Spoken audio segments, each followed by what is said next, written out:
Asin ng sangkatauhan, liwanag ng sanlibutan. Tayo po ay patuloy na nag-aaral ng Mateo 5. Ng mga nakaraang 2 buwan ay pinag-aralan po natin ang Mateo 5 mula 3 hanggang 12. Nalaman po natin ang mga mapapalad, ang mga taong walang inaasahan kundi ang Diyos, ang nagdadalamhati, ang mapagkumbaba, ang mga nagugutom at nauuhaw sa katwiran, ang mga mahabagin, ang may malinis na puso, ang gumagawa ng paraan para sa kapayapaan, ang mga inuusig ng dahil sa kanilang pagsunod sa kalooban ng Diyos, at ang mga nilalait at inuusig ng mga tao.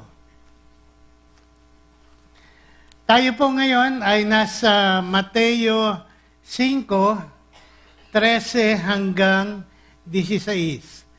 Kayo po ay inaanyayahan kong tumayo sa pagbasa ng ating scripture ngayong hapon. Wala po sa slide po, kaya kung may Biblia po kayo, ay buksan po ninyo. Kayo ay nihikayat namin na magdala ng Biblia at basahin. Mateo 5:13, kayo'y asin sa sanlibutan. Kung mawalan ng alat ang asin, paano pang mapapanaw uli ang alat nito? Wala na itong kabuluhan, kaya't itinatapon na lamang at niyayapakan ng tao. Kayo'y ilaw sa sanlibutan, hindi maitatago ang isang lunsod na nakatayo sa ibabaw ng burol. Walang nagsisindi ng ilaw at naglalagay nito sa ilalim ng takalan. Sa halip ay nilalagay ito sa talagang patungan upang matanglawan ang lahat ng nasa bahay. Gayon din naman, dapat ninyong paliwanagin ang inyong ilaw sa harapan ng mga tao upang makita nila ang inyong mabubuting gawa at luwalhatiin ang inyong amang nasa langit. Tayo po ay manalangin. O Diyos na nagmamahal sa amin, na nagbigay ng buhay sa amin, Ikaw ang aming liwanag.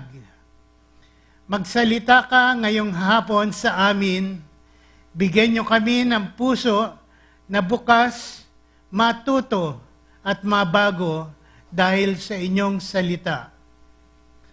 Maging handa po kami na maging inyong tunay na tagasunod at mananampalataya. Gabayan niyo po kami sa aming pakikinig.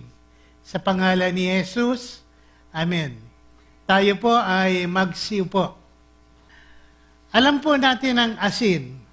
Saan po ba ginagamit ang asin? Maraming gamit ang asin, no? Natatandaan ko, meron bang taga-Paranaque dito? Doon sa lugar ng Palanyag. Siguro mga 15 o 20 taon na wala pang SM Sukat Puron. Yung buong kapaligirang yon ay puro asinan.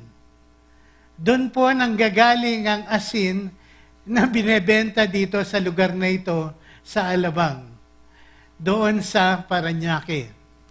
Alam niyo po, napakahalaga ng asin sa amin na pag ang misis ko ay naubusan at may kaibigan siya na pupunta sa Baguio, ay mag-uutos pa siya upang bumili ng asin doon. Kasi gustong-gusto niya yung rock salt na nanggagaling sa Baguio. Hindi ko alam po sa kanya kung ano kaibahan ng galing sa Baguio at galing sa Paranaque. Ano po? Ang asin ay mahalaga sa sangkatauhan. Mula pa ng nakaraan hanggang sa kasalukuyan ay mahalaga ito. Sa kasaysayan ng Griego, ang salita para sa asin ay theon, na ang ibig sabihin ay makadiyos. Sa mga Romano, ang asin ay pangalawa sa araw sa kahalagahan. Kaya ang karaniwang sahod ng sundalong Romano ay asin. Ang salita sa Ingles na salary ay mula sa salitang Romano nang ibig sabihin ay asin. Sa mga libingan ng Ehipto noong 300 BC ay natagpuan ng asin na ginamit na handog sa namatay. Sa Sahara Desert naman ay may daanan sa bundok na tinatawag na azalay, na ginagamit ng mga tribong Tuareg para sa kanilang salt caravan, na may panahon na ang dumaraan doon ay mga 15,000 toneladang asin. Kaya mahalaga ang asin. Kaya't nang sa India po ay nilagyan ng buwis na mga British ang asin, pinamunuan ni Mahatma Gandhi ang 100,000 upang magprotesta sa buwis sa asin. Sa maraming kultura sa gitnang silangan, ang asin ay simbolo ng pagkakaibigan. Ang asin ay ginagamit na tatak ng pagkakasundo. Kaya lahat ng nakakarinig ng sinabi ni Jesus tungkol sa asin ay naiintindihan ang kalagahan ng pagiging mananampalataya. Sa Lumang Tipan, ito ang sabi ng Diyos sa Levitico 2:13. Titimplahan ninyo ng asin ang lahat ng handog na pagkain. Huwag na hindi nyo lagyan ng asin ang inyong handog na pagkain, sapagkat ang asin ay tanda ng inyong tipan kay Yahweh. Kaya lalagyan ninyo ng asin ang lahat ng handog. Sa Mateo 5:13 hanggang 16, ay pinag-isa ng Panginoong Hesus ang tungkulin ng mananampalataya sa sanlibutan. Ang mahikayat ang hindi mananampalataya. Sa salitang Ingles, influence. Ma-influence po natin. May kwentong Griego tungkol sa dalawang Diyos-Diyosang pinadala sa daigdig. Ang isa ay hindi nakikita, ngulit lahat ng dadaanan niya ay nagiging maganda. Ang sinunog na puno ay muling nagkakaroon ng luntiang dahon. Ang mga tuyot na damuhan ay nagkakaroon ng mga bulaklak. Ang mga bundok ay muling nabubuhay at nagkakaroon ng maraming halamanan at muling gumaganda. At ang batis na marumi ay nagiging kaaya-ayang inumin. Ang pangalawang diyosa ay kasing ganda ni Aphrodite. At ang hininga niya ay napaka-halimuyak. Ngunit ang daladala niya ay kamatayan at kabulukan. Mula nang siya ay isang sanggol, puro nakakalason ang pinakain sa kanya, kaya't ang kapaligirang daanan niya ay nalalason. Ang hininga niya ay nakamamatay ng isang kumpol na insekto. Ang bulaklak na pilasin niya sa halamanan ay kaagad na nabubulok. At kung may ibon na lumilipad na malapit sa kanya, ay mabagsak na patay sa lupa.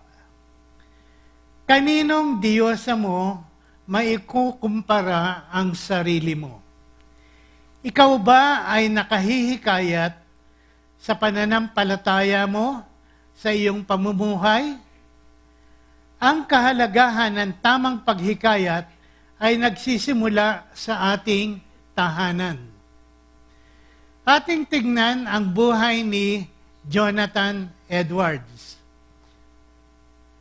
Si Jonathan Edwards ay isang pastor, manunulat at naging pangulo ng kilalang Princeton University sa Amerika. Bagamat napakaraming tungkulin at gawain ni Jonathan Edwards, ay dinisiplina niya ang sarili niyang umuwi sa bahay araw-araw at makasama niyang maghapunan ang kanyang mga anak. At bawat araw ay isa sa mga anak niya ay kinakausap niya ng 1 oras bago matulog upang malaman niya kung ano ang naganap sa araw na iyon sa bata at kung ano ang natutunan nito sa paaralan. Dahil dito ay napakalaking impluensya ni Jonathan Edwards sa kanilang buhay, kaya't ang nanggaling sa kanyang angkan ay mahigit na 100 pastor, misyonero at propesor, 60 manunulat, 30 huwes, 14 na pangulo ng universidad, 4 na senador, at 1 vice-presidente ng Amerika. Tanungin natin ang ating sarili. Paano natin naiimpluwensya ang mga tao sa ating kapaligiran? Muli, babasahin ko ang Mateo 5:13 hanggang 16. Kayo'y asin sa sanlibutan. Kung mawala ng alat ang asin, paano pang mapapanauli ang alat na ito? Wala na itong kabuluhan. Kaya't itinatapon na lamang at niyayapakan ng tao. Kayo'y ilaw sa sanlibutan, hindi maitatago ang isang lungsod na nakatayo sa ibabaw ng burol. Walang nagsisindi ng ilaw at naglalagay nito sa ilalim ng takalan. Sa halip ay inilalagay ito sa talagang patungan upang matanglawan ang lahat ng nasa bahay.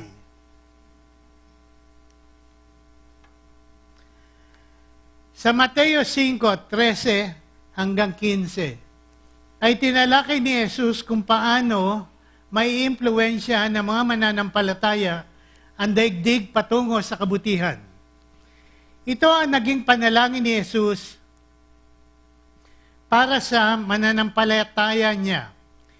Hindi ko dinadalangin alisin mo sila sa sanlibutan. Kung hindi, iligtas mo sila sa masama. Hindi sila makasanlibutan. Tulad kong hindi makasanlibutan.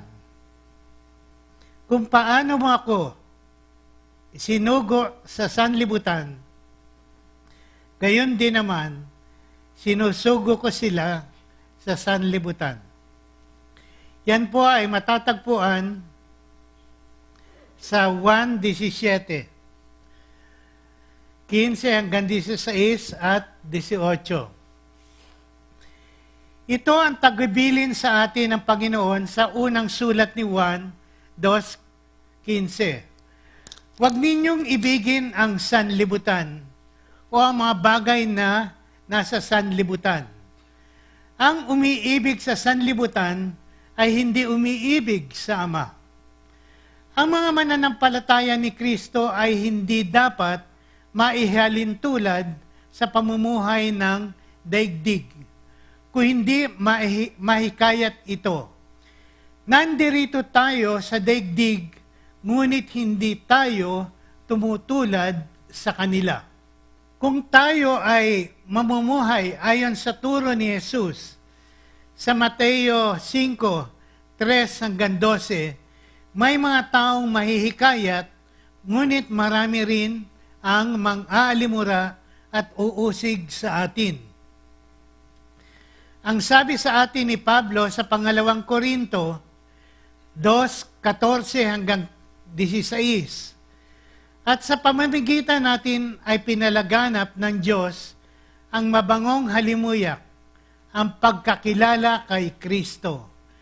tayo'y tulad ng mabangong samyo ng insenso na sinusunog ni Kristo para sa Diyos. At nalalanghap ito ng mga inililigtas at ng mga napapahamak.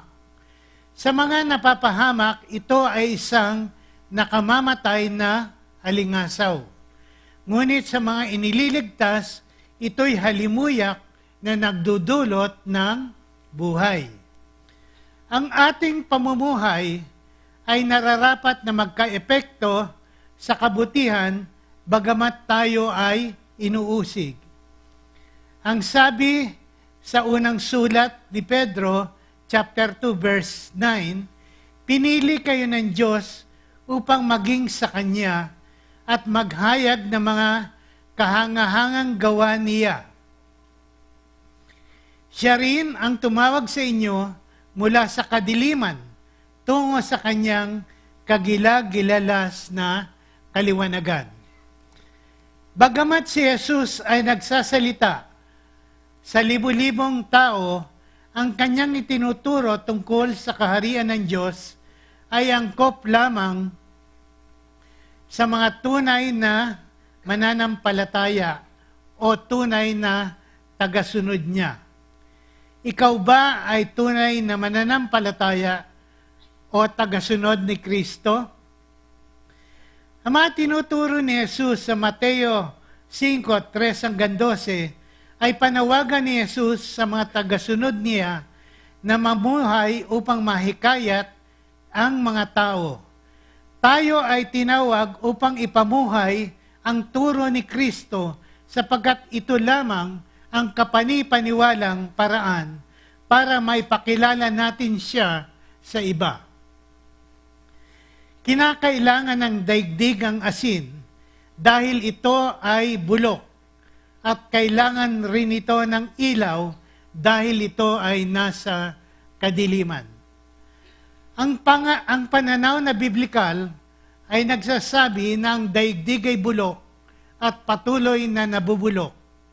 At ito ay madilim at lalong dumidilim. Ang sabi sa atin ng pangalawang Timoteo 3:13, ang masama ay lalong magpapakasama, ang mga manlilinlang ay patuloy na manlilinlang, at sila man ay malilinlang. Maraming mga magagaling na manunulat, namumuno at mga lider ng relihiyon ng mga nakaraang siglo ay naniniwala na patuloy na tataas ang antas ng moralidad kasama na ang pagganda ng kabuhayan. Hindi pa nagaganap ang mga iniisip nila. Bagkos ay patuloy na tumataas ang krimen at sigalot. May mga naniniwala na titigil na ang digmaan at karahasan. Ang mga sinasabi ng mga balita ay taliwas sa paniniwalang ito. Likas na masama ang tao, kaya't mababasa natin sa Genesis chapter 6, verse 5 at verse 7, nakita ni Yahweh na labis ang kasamaan ng tao at wala na itong iniisip na mabuti.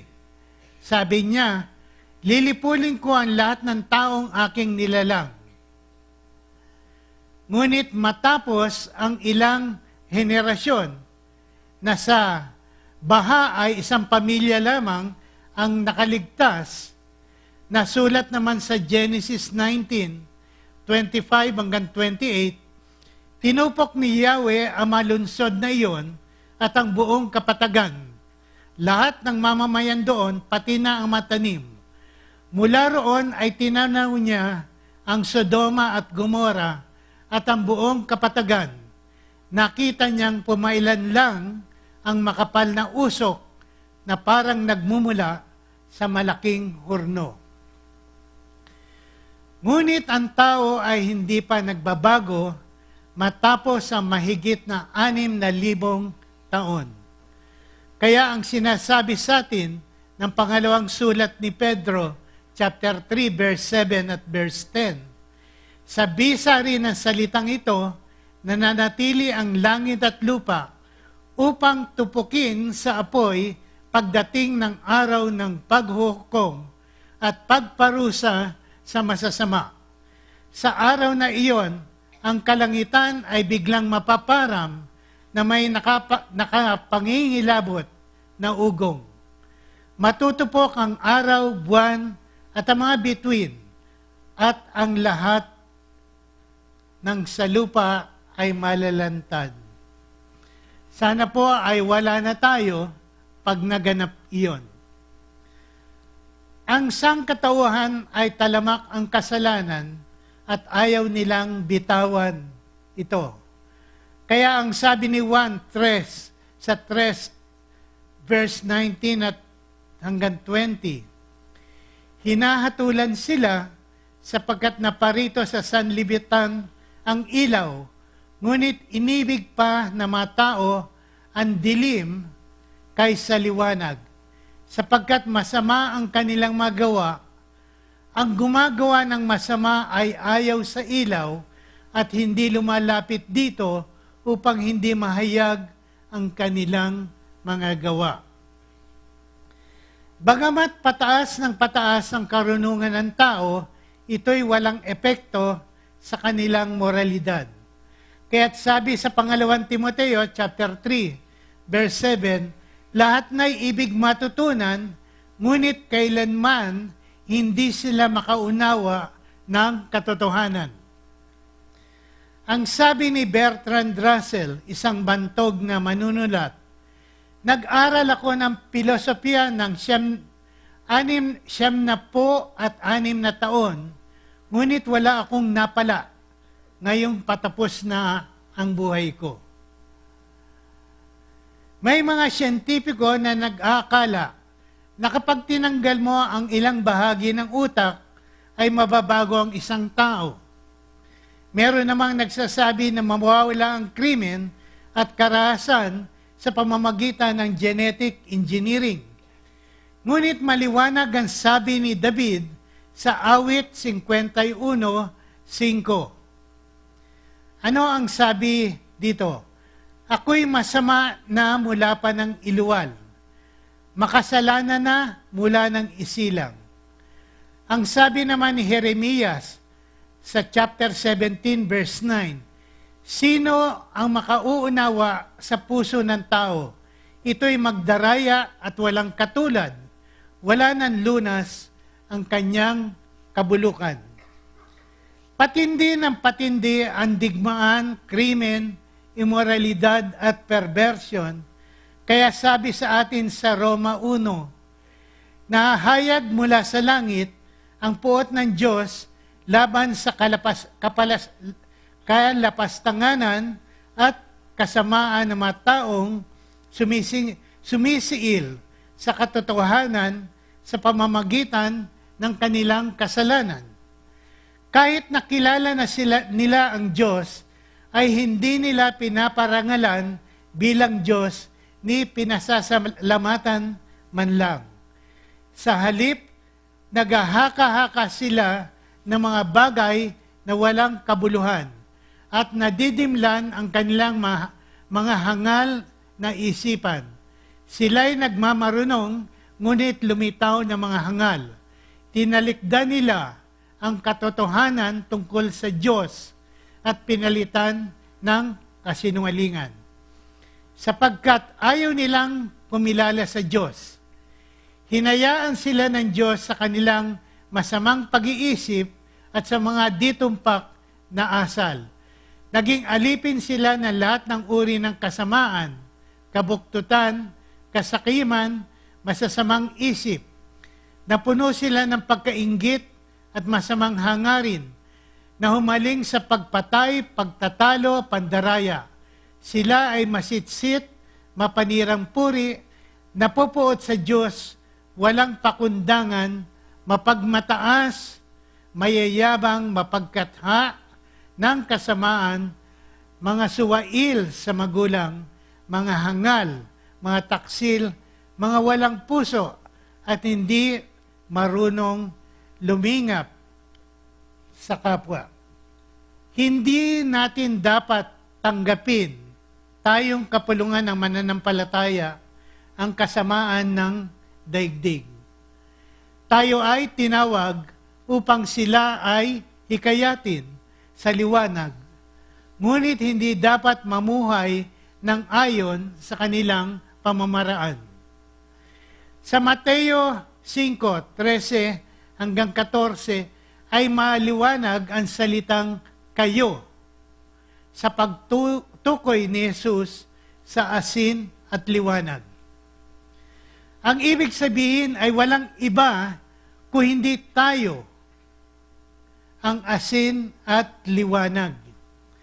Ang ibig sabihin, hindi mapipigilan ang pagkabulok at kadiliman sa daigdig hanggat tayo ay hindi kumikilos. Bagamat ginagamit na salita ay kayo, ang ibig sabihin ay ang kabuuan. Bawat pulbos ng asin, tayo ay dapat kumalat at gawin ang nararapat. Ang bawat isa sa atin ay pulbos ng asin. Ang daigdig ay puno ng manaliligaw at nabubulagan na hindi alam ang landas tungo sa Ama. Tayo ang asin na pipigil sa kabulukan at ilaw na magtuturo sa liwanag ng Diyos. Ang sabi ni Jesus sa 1 chapter 9 verse 5, habang ako ay nasa sanlibutan, ako ang liwanag ng sanlibutan. Ngunit wala na siya sa sanlibutan, kaya ang mga tumanggap ng liwanag ang naatasan sa gawaing ito.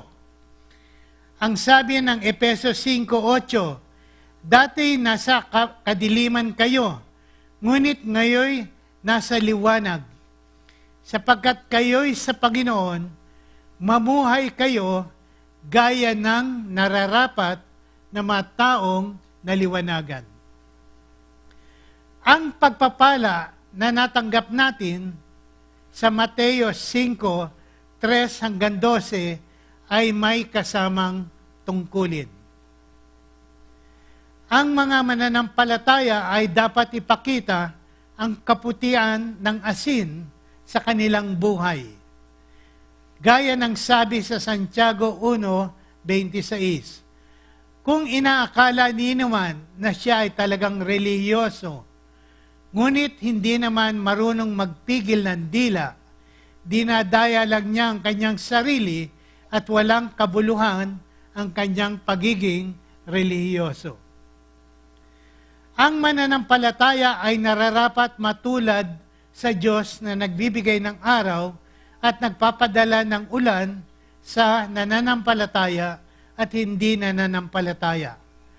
Ang liwanag natin ay dapat makita ng mga taong pinakamalapit sa atin. Katulad sa mga asawa na ang isa ay hindi mananampalataya, ito ang sabi ng 1 Korinto 7:14.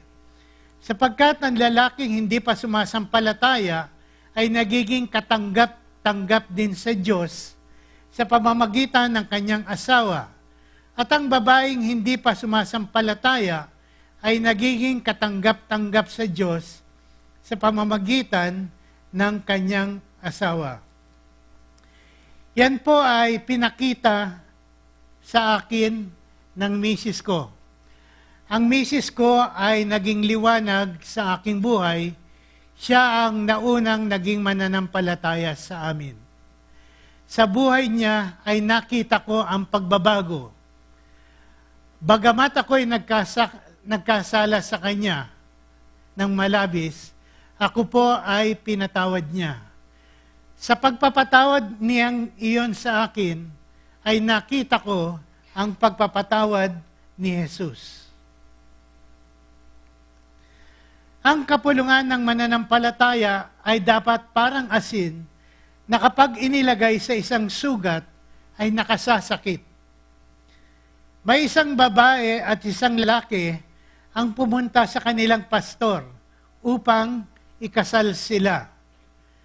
Ang babae ay humingi ng diborsyo sa kanyang asawa dahil sa pangangalo niya ng lalaki, ngunit sila ay hindi pa hiwalay. Ang lalaki namang gusto niyang pakasalan ay born again daw. Pero umamin na sila ay nagtatalik. Sabi ng pastor sa dalawa, sabi ng dalawa sa pastor, na naniniwala na sila raw ay pinagtagpo ng Diyos. Ano po ang sagot ng pastor? Hindi maaaring ang Diyos ang nagdala sa inyo sa isa't isa, sapagkat nabubuhay kayo sa kasalanan. Sa puntong iyon, ay nag-walk out ang dalawa. Ang asin ay nakasasakit sa sugat. Mas maliwanag na sinasabi ni Jesus na ang kapulungan ng mananampalataya ay nilagay sa daigdig upang pigilin ang kabulukan nito at mahikayat ang marami sa pananampalataya kay Jesus. Ito ang sinasabi ng pangalawang Tesalonica 2, 9-12. Huwag kayong magpadaya kanino man sa anumang paraan. Hindi darating ang araw ng Panginoon hanggat hindi pa nagaganap ang huling paghihimagsik laban sa Diyos at ang paglitaw ng suwail na tiyak mapapahamak. Pagligtas ng suwail, taglay niya ang kapangyarihan ni Satanas. Gagawa siya ng lahat ng uri ng mapanlinlang na mga himala at kababalaghan. Gagamit siya ng lahat ng uri ng pandaraya sa mga mapapahamak, sa mga taong ayaw umibig sa katotohanan na makakapagligtas sana sa kanila. Dahil ayaw nilang tanggapin ang katotohanan, hahayaan sila ng Diyos malinlang ng espiritu ng kamalian at maniwala sa kasinungalingan. Sa gayon, mapaparusahan sila ang lahat ng pumili sa kasamaan sa halip na tumanggap ng katotohanan. Ang mananampalataya ay ang templo ng banal na espiritu dito sa lupa, kaya tayo rin ang liwanag na pumapawi sa kadiliman. Isang magandang halimbawa ang buhay ni Helen Ewing sa pagiging liwanag. Si Helen Ewing ay isang babae sa Scotland na namatay sa edad na 22 taon pa lang. Napaka-bata ni Helen nang namatay, ngunit napakarami ang nagluksa sapagkat araw-araw ay pinagdarasal ni Helen ang 300 misyonero. Sa kagustuhan ni Helen Ewing na maibahagi ang salita ng Diyos, ay ninais niyang maging misyonero at mapadala sa Russia. Kasalukuyang nag-aaral siyang magsalita ng salitang Ruso nang si Helen ay namatay. Ang sabi ni Jesus, tayo raw ay ang liwanag ng daigdig. Kaya ang huling habili ni Jesus na nasusulat sa Mateo 28, 19-20, kaya't habang kayo ay humahayo, gawin ninyong alagad ko ang mga tao sa lahat ng bansa. Turuan ninyo silang sumunod sa akin. Ang asin ay hindi nakikita kung kumikilos. Ngunit ang liwanag ay kumikilos na nakikita. Ang asin ay nakikita kung paano tayo nabubuhay. Samantalang ang liwanag ay sa pagsisikap nating malaman ng iba ang magandang balita at mga salita ni Jesus. Ang halaga ng salita ay sinasabi sa atin sa awit 119 verse 105. Salita mo na ay tumanglaw sa akin ay patnubay sa landas kong daraanan.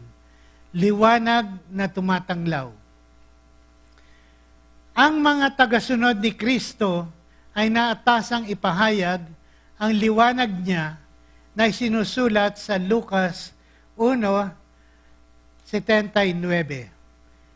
Tatanglawin niya ang mga nasa kadiliman at ang nasa lilim ng kamatayan at papatnubayan tayo sa daan ng kapayapaan. Si Kristo ang tunay na liwanag. Kaya sabi ni Pablo sa pangalawang Korinto 4:6, sapagkat ang Diyos na nagsabing, mula sa kadiliman ay sisilang ang liwanag, ay siya ring nagbigay liwanag sa aming isip upang makilala namin ang kaluwalhatian ng Diyos na nahahayag sa mukha ni Kristo. Ang sabi sa atin sa Filipo 2:14-15, gawin ninyo ang lahat ng bagay na walang pagtutol at pagtatalo upang kayo'y maging ulirang anak ng Diyos, matuwid at walang kapintasan sa gitna ng mga taong mapanlinlang at mga masasama. Sa gayon, magsisilbi kayong ilaw sa kanila tulad ng bituing nagniningning sa kalangitan. Sa Mateo 5:13, sinasabi, ngunit ang asin ay mawalan ng alat, paano pa ito mapapaalat muli? Hindi ba wala na itong kabuluhan, kundi ang itapon at tapakan ng mga tao? Maaaring hindi pa nyo na-experience na o ako na tapakan ng asin o tumapak sa asin. Ngunit may ibig sabihin po ang sinabi ni Jesus. Ang mga asin na natatagpuan sa dalampasigan ng Dead Sea sa Palestina ay nahaluan ng mga mineral, kaya nawala na ito ng lasa at hindi nagagamit. Kung ang bahagi nito ay mapunta sa isang tao, ito ay itinatapon, ngunit iniingatan niya na huwag mapunta sa mga halamanan kasi ito ay mamamatay.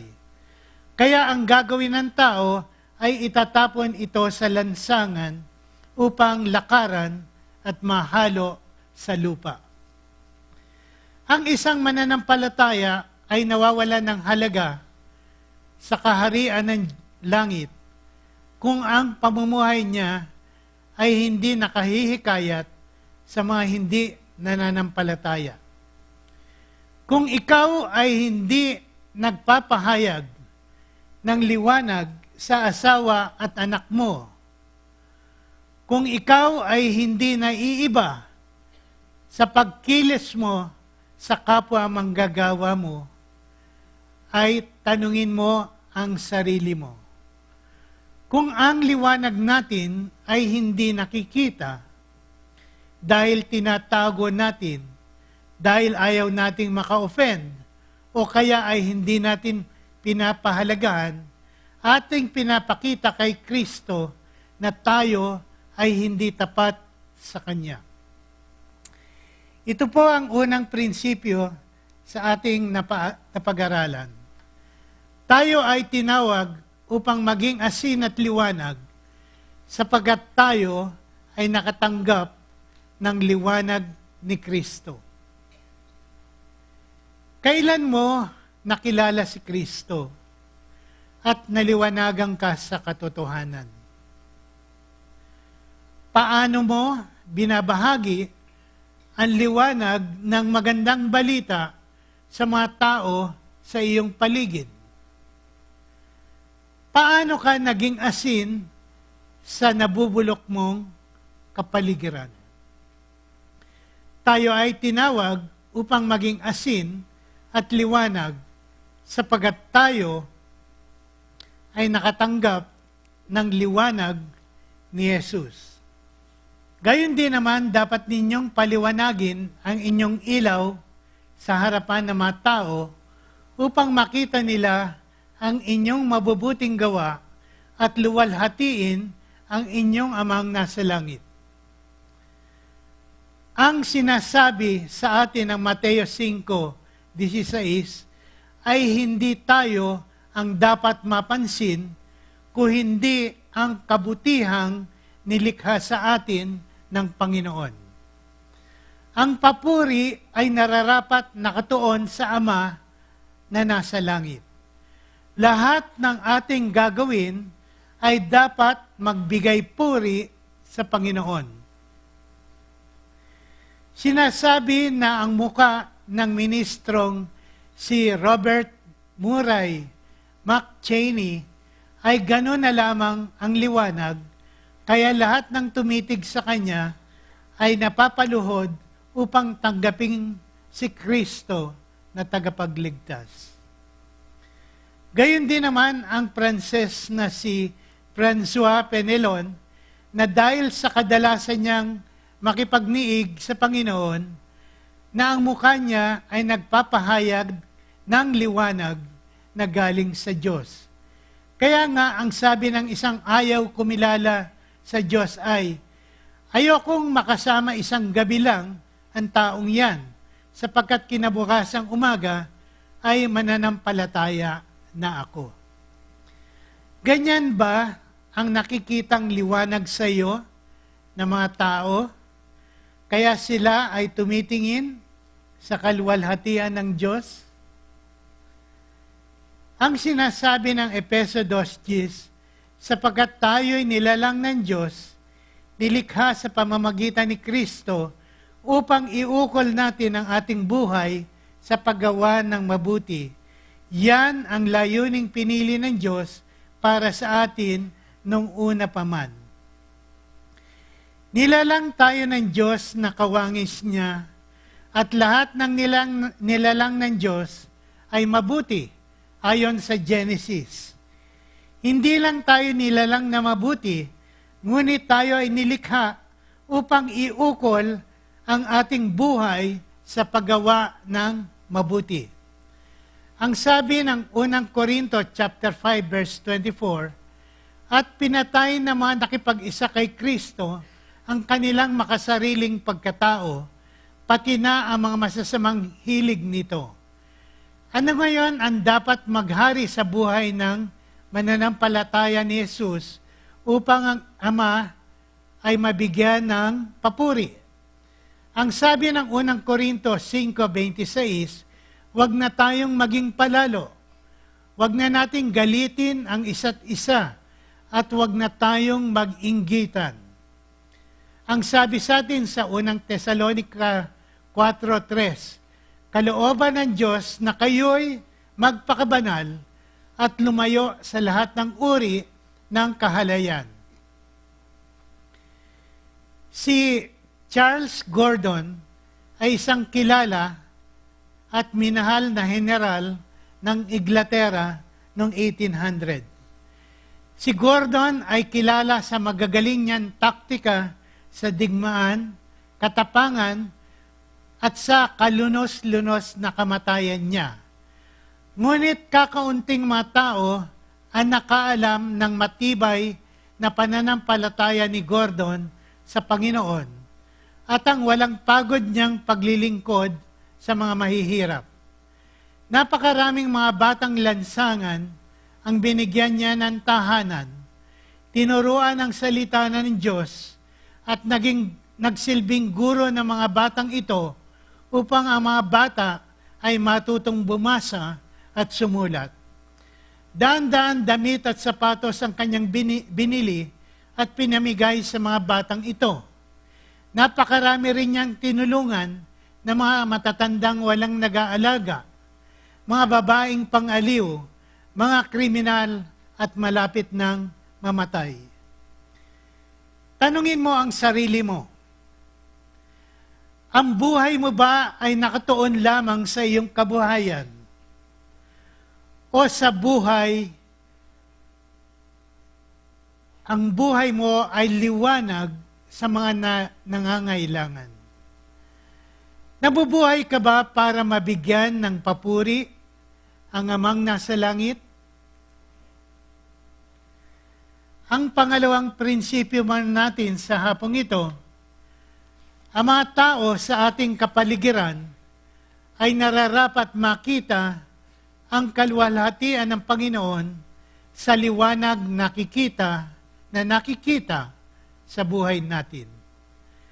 Paano ang buhay mo nagbibigay ng papuri sa Panginoon? Kailan nahikayat ang isang tao na tanggapin si Kristo dahil sa nakita niya sa iyo?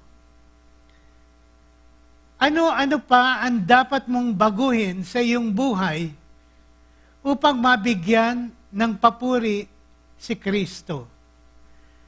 Ang mga tao sa ating kapaligiran ay nararapat makita ang kaluwalhatian ng Panginoon sa liwanag na nakikita sa buhay natin.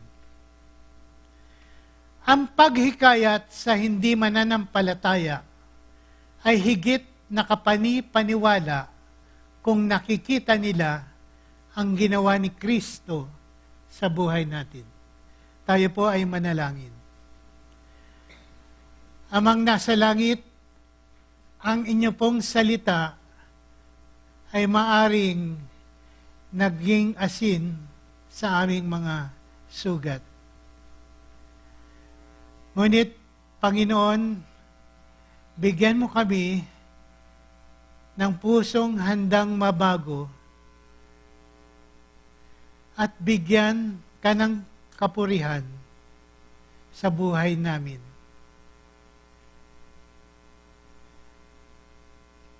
Kami po ay gawin mong liwanag at asin sa mga taong nasa kapaligiran namin. Salamat, Kristo, at magagawa namin ito sa kapangyarihan mo, kaya't sa pangalan mo kami nagdarasal. Amen. Papurihan natin ang Panginoon.